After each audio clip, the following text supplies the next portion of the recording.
Hello friends, காலம் பொன் போன்றது, கடமை கண் போன்றது. அப்போ மூக்கு வாயெல்லாம் எது போன்றதுன்னு கேட்காதீங்க. எல்லாம் ஒரு பழமொழி தான். அடுத்தது இன்னைக்கு நம்மளோட கடமை சோறு பொங்கணும், குழம்பு வைக்கணும். தினம் தினம் என்ன குழம்பு வைக்கிறதுன்னு யோசிக்கிறதே லேடிஸுங்களுக்கு ஒரு பெரிய வேலையாக இருக்குது.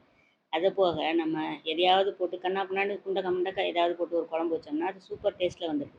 அளவு நீளெல்லாம் சரியாக பார்த்து ரொம்ப கரெக்டாக கச்சிதமாக வைக்கும்போது அது ஏனோ தானோன்னு தான் இருக்குது. இது என்ன காரணம்னு தெரியல. இதை நான் தான் அப்படி சொல்கிறேன்னான்னு பார்த்தா இல்லை, எல்லாருமே அதை சொல்கிறாங்க. நிறைய சிஸ்டர் வந்து இதை மாதிரி நேர்லேயும் சொல்கிறாங்க, யூடியூப்பில் எடுத்தாலும் அதே தான் சொல்கிறாங்க. இப்போ இதுலேருந்து என்ன தெரியுதுன்னா, லேடிஸோட ஒட்டுமொத்த திறமையும் வெளியில் வந்துடக்கூடாதுங்கிறதுக்காக மொத்தமாக எல்லா லேடிஸ்க்கும் யாரோ சேர்ந்து சூனியம் வச்சுருக்காங்க அப்படின்னு தான் நான் நினைக்கிறேன். சரி, ரைட்டு. இன்றைக்கி சிம்பிளாக ஒரு குழம்பு எப்படின்னு பார்ப்போமா? காயெல்லாம் எதுவும் போடலை, சும்மா குழம்புன்னு நான் ஒரு பேர் வச்சுருக்கேன். நீங்கள் இதுக்கு என்ன வேணாலும் பேர் வச்சுங்க. இப்போ வந்துட்டு நம்ம பூண்டு வெங்காயம் முழுசாக அறியாமல் முழு வெங்காயமாக உரித்து வச்சுருக்கோம். அப்புறம் காலையில் இளநீ குடிச்சிட்டு ஒரு அரைக்காயாக இருக்குது, முடிஞ்ச வரைக்கும் தின்னு பார்த்தோம். தாவங்கட்டையெல்லாம் கலந்துட மாட்டேருக்கு, இதுக்கு மேலே திங்க முடியாதுன்னு அதை என்ன செய்யலான்னு யோசித்தேன். அப்படியே வெட்டி வெட்டி குழம்புல போட்டுடலாம். அதுக்கு வந்து நல்லா தாராளமாக நல்லெண்ணெய் ஊற்றிருக்கோம். நல்லெண்ணெய் எதுக்குன்னா உடம்புக்கு நல்லது, அதனால் நல்லெண்ணெயில் செய்கிறோம். நல்லெண்ணெய் ஊற்றிட்டு கொஞ்சம் கடுகு வெந்தயம் கருவேப்பிலை போட்டு வெங்காயம் முழுசாக உரித்த வெங்காயம் பூண்டு அதுக்கப்புறம் தக்காளி இதெல்லாம் போட்டு வதக்கிட்டு சாம்பார் தூள் மிளகாத்தூள் மல்லித்தூள் மஞ்சள் தூள் 4 தூள், அதுக்கப்புறம் மிளகுத்தூள் ஜீரகத்தூள் பெருங்காயத்தூள் இது எல்லாத்தையும் சேர்த்துட்டு என்ன அளவோ அதுக்கு தகுந்த மாதிரி சேர்த்துக்கணும். என்னோடய மிளகாத்தூள் நல்லா கலராக இருக்குது. என்ன காரணம்னா ஒரு 1/4 கிலோ காஷ்மீரி மிளகா, நார்மல் மிளகா ஒரு 1/2 கிலோ இதை மாதிரி போட்டு நம்ம அரைக்கும்போது கலருக்கு கலராகவும் இருக்கும், காரமாகவும் இருக்கும்.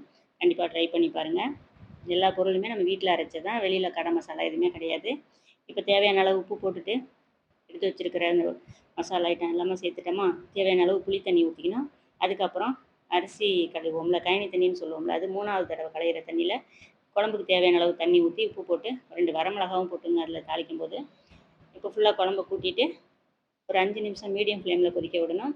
அதுக்கப்புறம் ஃபுல்லாக சிம்மில் வச்சு ஒரு 7-8 நிமிஷத்துக்கு லோவில் வச்சு லோ ஃப்ளேமில் வச்சு கொதிக்க வச்சோம்னா நல்லா தாராளமாக அழகாக நம்ம ஊற்றின எண்ணெய்லாம் அழகாக பிரிஞ்சு வந்துடும்.